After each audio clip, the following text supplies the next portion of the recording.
Hey guys, it's Alicia from Pate Ranch Crafts and Creations, and I want to show y'all something neat that I made over Father's Day time frame that was a huge seller for me. I like it because it caters to more the male gender of the crafts and things that they like to buy and the wives like to buy for them. So it's a big seller. It's basically engraving an ammo can.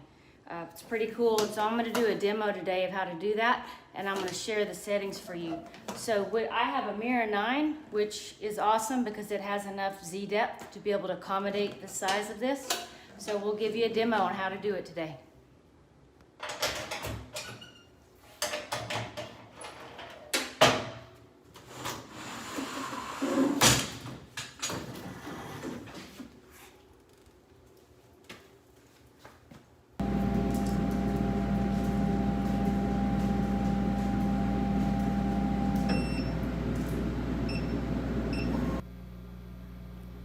Okay, for today, my logo that I want to put on the front, this is a double-sided one. So on the front one, I'm actually a partner with Folds of Honor. So we're going to put their logo on the front of one of the sides of the can, and the other side is going to be a cadet logo.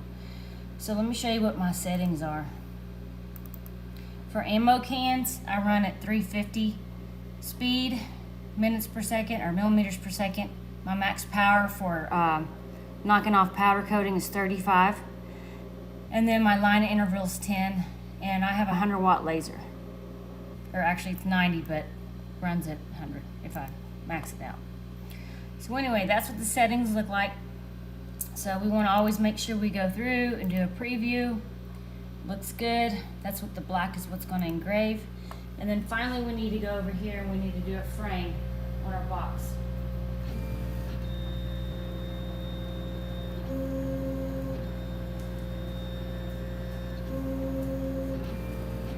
Okay, it's exactly where I want it. One thing to point out with all of my jobs, I have the job origin in the center. So that allows me to use the current position. If I move the laser head over on the controller to wherever I want, I know where center is. So I find the center of whatever object I want to engrave, put the laser head right over it, and that's always where it's going to start. Then I know on my logo, the green dot is center. So I'm always squared up on my piece of art or whatever cutting board that I'm going to engrave on.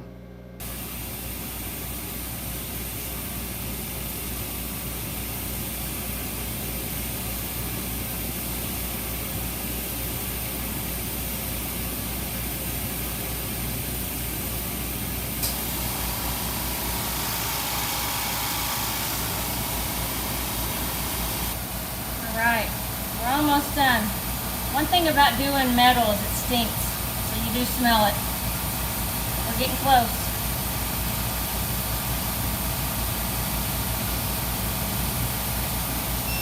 Okay, so for me, I gotta do 2 of these. So I want perfect placement on each of them so that when they're sitting next to each other, one doesn't look different from the other.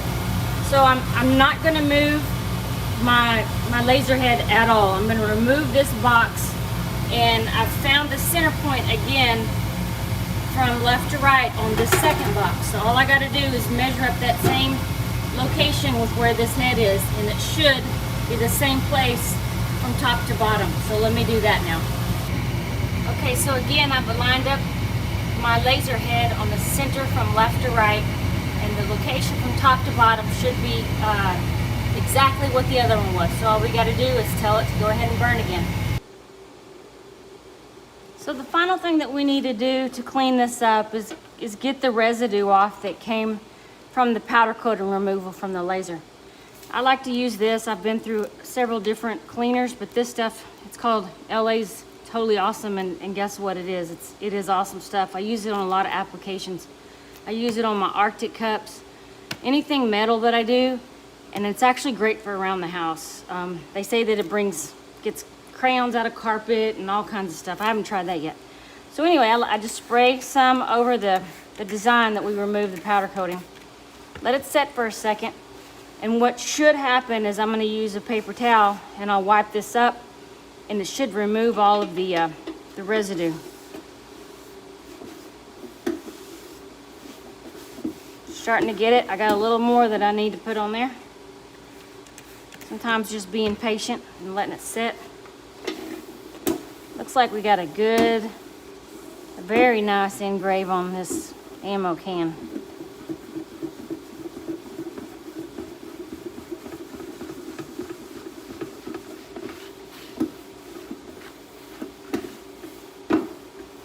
Very happy with that. And then what I like to do after that is put a little coat of oil on there. Let me see if I can find some.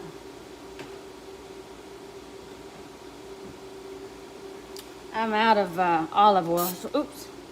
So just a little bit of oil to kind of make it pop.